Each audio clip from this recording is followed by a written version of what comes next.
এটি কুষ্টিয়ার মিরপুর উপজেলার তাঁতিবন্ধু সাগর ব্রিজ থেকে ভুগভুগিপাড়া সড়কের দৃশ্য। গত অর্থ বছরে উন্নয়ন প্রকল্পের আওতায় 9,76,000 টাকা ব্যয়ে 200 মিটার সড়কের হেরিং বনবন্ড বা এইচবিবিকরণ ও ইউটেনের কাজ সম্পূর্ণ হয়েছে বলে কাগজে কলমে দেখিয়েছে উপজেলা প্রকৌশলী অফিস। তবে মাঠ পর্যায়ে এ সড়কের কাজ হয়েছে মাত্র অর্ধেক। আবার 2 মাস না পেরোতেই অনেক স্থানে দেখা দিয়েছে ভাঙন। অর্ধেক পর্যন্ত হয়েছে। আমরা দেখছি যে ইট অর্ধেক মানে পুরাটাই পারছে, তারপরে থেকে উঠাই নিয়ে আসলে ইট উঠাই নিয়ে আসে অর্ধেক পর্যন্ত হয়েছে। আর যেরকম হওয়ার কথা তো সেরকম হয়নি। বালু দেশে খিট হালকা পাতলা বালু দেশে এই রাস্তায় 4 মাস নাই হতে রাস্তা ভাঙি চুরি গেছে।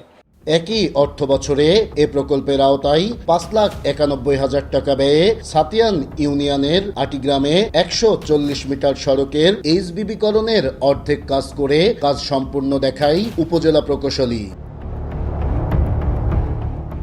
এছাড়া আমলা ইউনিয়নে 107 মিটার ড্রেন নির্মাণের আংশিক কাজ করে 6,53,000 টাকা এবং খয়েরপুরে 200 মিটার রাস্তার সলিং বাবদ ব্যয় দেখানো হয় 3,74,000 টাকা। সে সড়কেও 2 মাসের মধ্যে দেখা দিয়েছে ভাঙন, দেবে গেছে সলিং। এভাবেই 2025-26 অর্থ বছরে এডিবি ও উন্নয়ন তহবিলের আওতায় কুষ্টিয়ার মিরপুর উপজেলার 68টি প্রকল্পে বরাদ্দের 2,65,00,000 টাকার কাজ কাগজে কলমে বাস্তবায়ন দেখিয়ে লুটপাট করা হয়। মাঝখানে শুধু রাস্তা করে ওই সাইডে ফেলাই রাখছে। টাকাগুলো মানে যে লুট করে খাওয়া হয়েছে, মনে করেন যারা কন্ট্রাক্টর তারা টাকা কটা খাইছে। চাষিদের মাল নিয়ে যাওয়া এবং নিয়ে আসা খুবই অবস্থা খারাপ হয়ে গেছে। যখন করে তখন সবাই বাধা দিচ্ছিলাম, দেওয়ার পর উনি বলল যে আমার ইঞ্জিনিয়ার যতটুকু বোঝে আপনি ততটুকু বোঝেন না। দেশ টিভির অনুসন্ধানে মাঠ পর্যায়ে এসব প্রকল্পে অনিয়মের প্রমাণ মিললেও কাজ সঠিকভাবে সম্পূর্ণ হয়েছে বলে দাবি ঠিকাদারদের।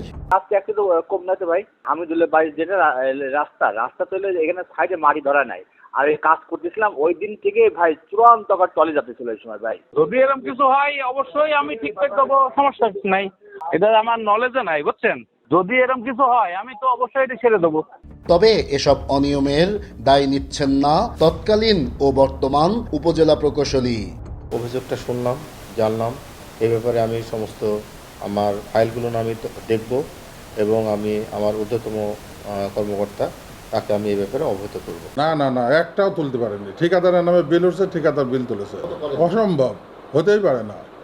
আপনি যদি এরকম বেলাম দেন আমি এখানে আত্মহত্যা করতে রাজি আছি, কিন্তু আপনি এরকম বেলাম দিতে পারবেন না। আপনাকে আমাদের অফিসাররা কাজ না দেখে একটাও বিল দিয়ে নাই। এদিকে বিষয়টি খতিয়ে দেখে ব্যবস্থা নেওয়ার কথা জানান উপজেলা নির্বাহী কর্মকর্তা। এরকম কোনো ঘটনা যদি ঘটে থাকে এখানে হয়তো একটি তদন্ত কমিটি করে অথবা এমন কিছু করার ব্যবস্থা করবেন যে প্রথমে যাচাই বাছাই করে অনুসন্ধান করে এখানে পরবর্তীতে আইনানুগ ব্যবস্থায় যাওয়ার চেষ্টা করবেন। গ্রামীণ অবকাঠামো উন্নয়নের নামে কোটি কোটি টাকা ব্যয় দেখানো হলেও নেই দৃশ্যমান কোনো উন্নয়ন। কোথাও কাজ হয়েছে অর্ধেক, কোথাও আবার নেই কাজের কোনো চিহ্ন। তাই এর সাথে জড়িতদের বিরুদ্ধে তদন্ত সাপেক্ষে ব্যবস্থা নেওয়ার দাবি স্থানীয়দের। নাহিদ হাসান তিতাস, দেশ টিভি, কুষ্টিয়া।